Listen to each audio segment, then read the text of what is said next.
Well, activist Olympian hammer thrower Gwen Berry apparently got into a little bit of trouble. Apparently, while the national anthem was playing, she turned her back or something. She said it was partially a setup because the anthem was played when it wasn't supposed to play. Who cares? I don't really care. She's an activist. She was protesting, and she was protesting in a civil form. Now, I mean, some people say, oh, that is disrespectful. Protest is protest, right? You're doing something because there is an ill that you feel has occurred and you want to get noticed to talk about that ill. Republicans are in a fitsy. They're going crazy.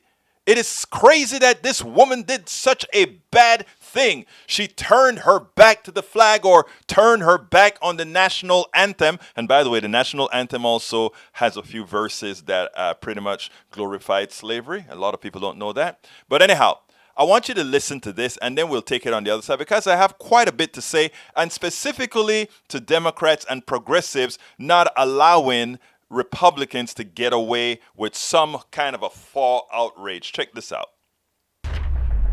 The U.S. Olympic trials for track and field have featured some breakout stars, some broken records, but one athlete is now getting attention, mostly from conservatives, not for her performance on the field, but for her protest on the podium. I want to ask you about the Olympic hammer thrower, Gwen Berry. Miss Berry is so embarrassed by America, then there's no reason she needs to compete for our country. We don't need any more activist athletes. She should be removed from the team. The entire point of the Olympic team is to represent the United States of America. Gwen Berry, qualifying to represent the U.S. in Tokyo by coming in third in the hammer throw. But as you just heard, some conservatives want her off the team. Why? Well, we've been showing some of these images. When she reached the podium, she turned her back on the flag during the national anthem in a protest of systemic racism and police brutality. This is now turning into basically the latest front in Washington's culture wars, if you will, with the White House asked to weigh in. Part of that pride in our country means recognizing there are moments where we are, as a country, haven't lived up to our highest ideals. And it means respecting the right of people granted to them in the Constitution to peacefully protest. Now, let's be clear here.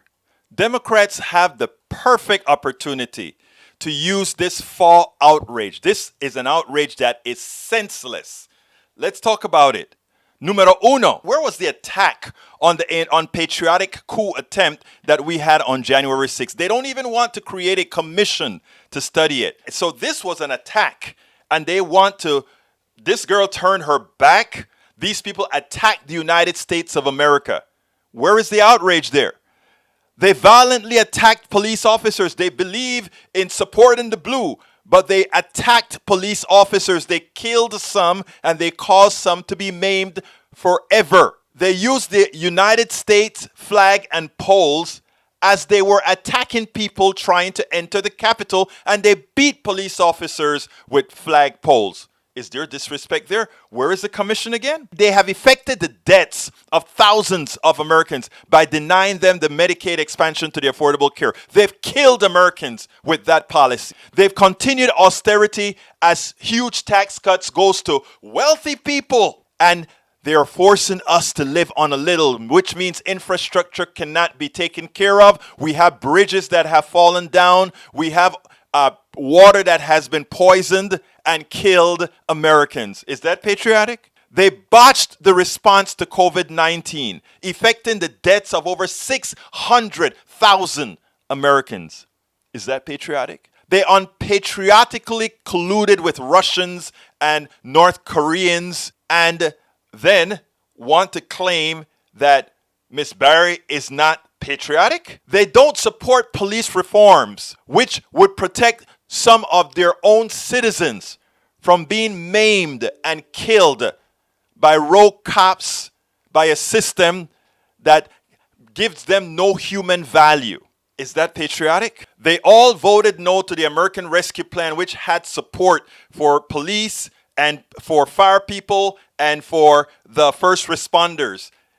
They effectively were the first ones to defund the police. Is that patriotic? Look, Democrats need to run with this. As soon as they talk about somebody being unpatriotic and needing to be taken off a team, remind them about January 6th.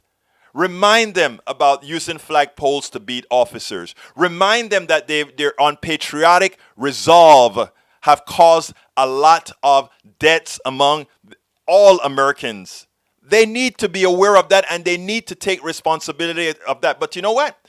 They won't. But we need to turn every argument that they bring to us.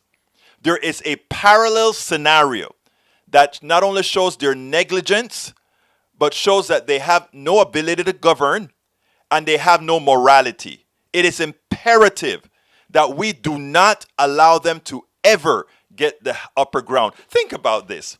A lot of these protests, these people are protesting ills that have affected many of us. When natives are in the Dakotas protesting, they're protesting, look, remember, you came and you took the Black Hills. We had treaties towards it. And you took it because you found gold. And you want us to now say, oh, let's just be nice and treat you so nicely and just revere the flag and revere all these things. What are these things that caused harm? Look, we are all one America. But we have to come to one place. We have to have a system that atones for what is done. And we have to stop allowing those who are part of the problem to somehow get the high ground. They don't have the high ground. It is time for them to atone for not what has occurred in the past, for what many of them are doing today. We spend a lot of time deconstructing the news, trying to parse it into a form that everybody can understand. We try to find those little nitpicks where it flies above the fray, etc.